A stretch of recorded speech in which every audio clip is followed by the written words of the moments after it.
An Ontario judge has just granted an injunction to keep safe consumption sites in the vicinity of schools and daycares open ahead of government-sanctioned closures as a charter challenge proceeds. There's an ongoing debate in Ontario and arguably also across Canada regarding whether individuals struggling with addiction have the right to access safe spaces to consume highly addictive drugs that are dangerous, an issue that has come to a head in a recent court case, one that taxpayers are funding from both sides. The story began last August when Ontario Health Minister Sylvia Jones announced that the province would be banning drug consumption sites within 200 meters of schools and daycares, while investing an additional $378 million into a drug strategy pivot through the introduction of 19 new treatment hubs called Heart Hubs, which falls under Bill 223, the Safer Streets, Stronger Communities Act.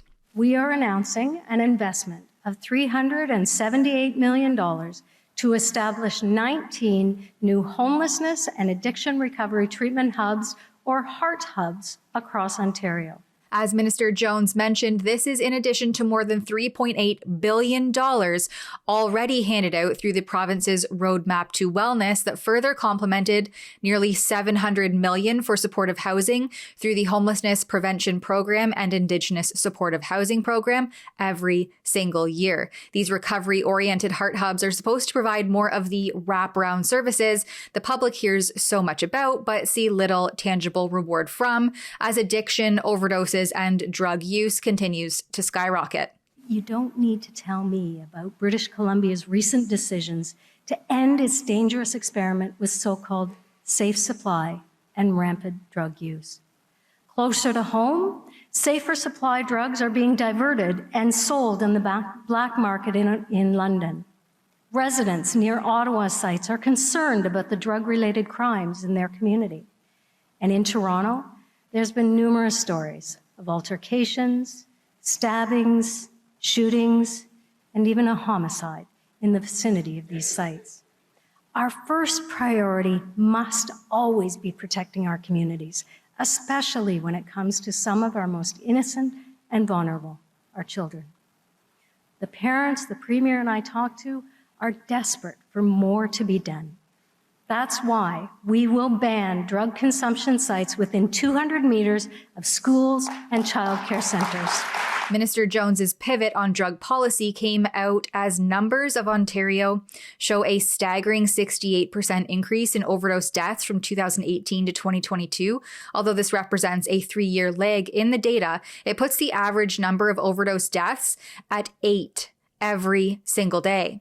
According to this data, addicts are diversifying their usage too, with death rates involving 2 or more substances up over 167% and a whopping 186% respectively. So clearly this concept of harm reduction and safer supply isn't really panning out how drug enablers and those profiting from this crisis would have you believe, with overdoses skyrocketing and crime proliferating in the vicinity. I've also heard that the status quo of drug consumption sites is not working.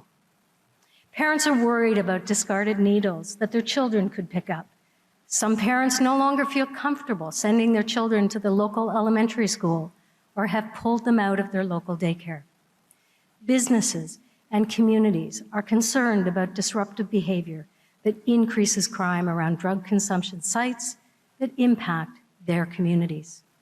Just last year, for example, compared to the rest of the city, there was a 113% increase in reports of assault near these sites in Toronto. Violent crime was up 146% near Ottawa's Somerset site, and homicide was 450% higher near Hamilton's urban core. One can merely look to British Columbia for evidence as to why the idea of handing out free, deadly, and highly addictive drugs to addicts isn't helping anyone into recovery. Not only that, but the data and recent study findings show that the decriminalization and safer supply experiment correlates with a surge in opioid-related hospitalizations, up 33%. And when the addition of drug possession decriminalization was implemented, opioid-induced hospitalizations went up by another 25%, resulting in an overall 58% increase compared to the period before this safer supply policy. Back in Ontario, neighbors like those living near the South Riverdale safe consumption site in Toronto, where a mother was tragically shot dead in a drug-related crossfire during her morning jog last year, are resorting to lawsuits and injunctions in an attempt to end the street-level chaos. And on the other hand, supposedly community advocates like the Neighborhood Group, acronymed TNG, which operates the Kensington Market overdose prevention site, is at the heart of this court filing, taking the Ontario government to court over Bill 223, specifically the Community Care and Recovery Act portion, claiming that banning safe consumption sites near schools and daycares infringes on the chartered rights of drug users. One of TNG's legal representatives explained their position in a recorded video here. So what TNG and the two individual applicants argued was these provisions violate their charter rights to rights to life, liberty, and security of the person. I think the arguments are very clear there. It increases the risk of death by overdose. It forces people to inject or use their drugs in ways that could contribute to higher risk of infection.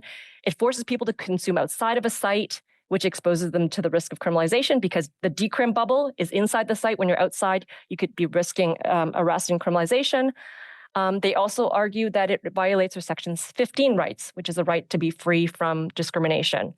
And the applicants argued that it imposes a disproportionate burden on those experiencing substance use disorder, which is considered under Section 15 of our charter an enumerated ground on the ground of disability.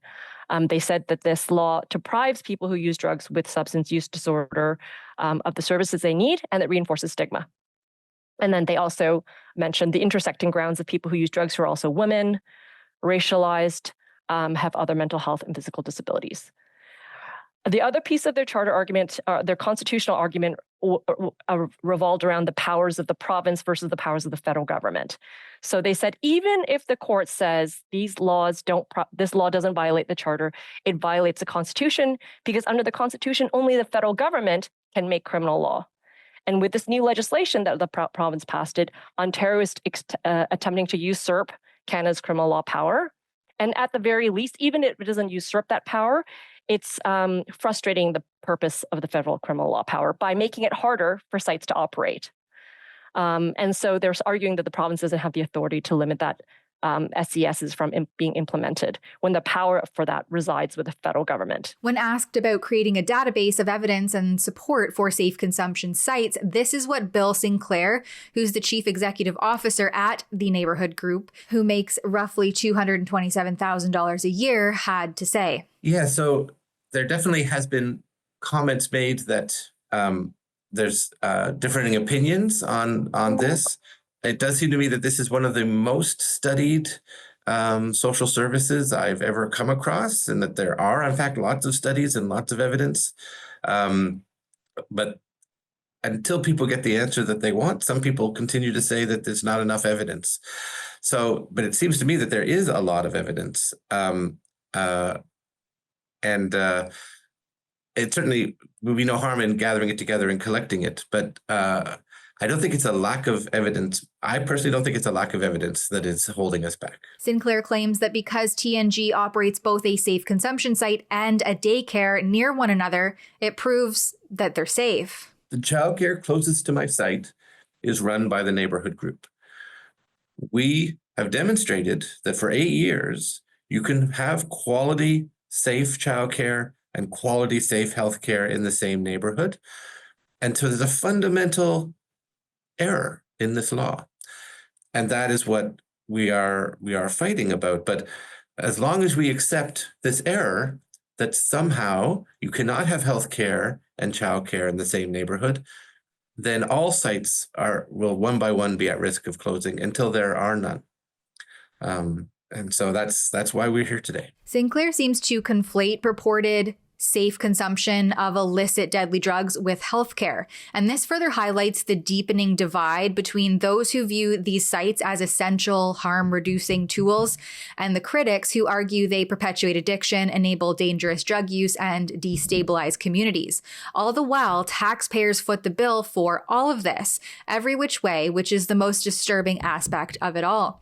According to Charity Intelligence Canada, TNG operates under the social services umbrella and received a star rating of 3, which is a below average results reporting score. They have barely reported results and have no demonstrated impact. They receive 81% of their budget from the government, over $3.5 million in fees from the City of Toronto, $24.4 million in grants from the province of Ontario, nearly $15 million in grants from the City of Toronto, and another $10.4 million from the Government of Canada. They spend nearly $50 million in annual salaries, another $10 million on benefits, and $6.4 million on program expenses. That's where the spending priorities are.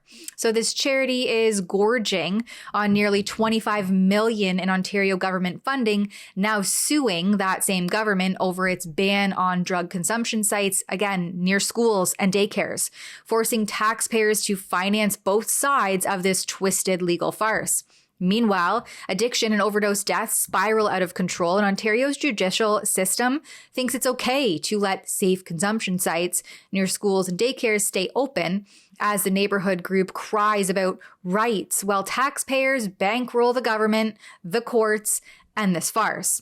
It's the addicts, the profiteers, and the drug pushers steering the ship straight into an iceberg, while taxpayers fund the whole deal, the drugs, the anecdote, and the body bags. For Rebel News, I'm Tamara Ugolini. We've been reporting on the crime, disorder, and chaos descending on Canadian cities and streets for years. To see those reports, find out more, and contribute if you are able to, please go to fixourcities.com. That's fixourcities.com.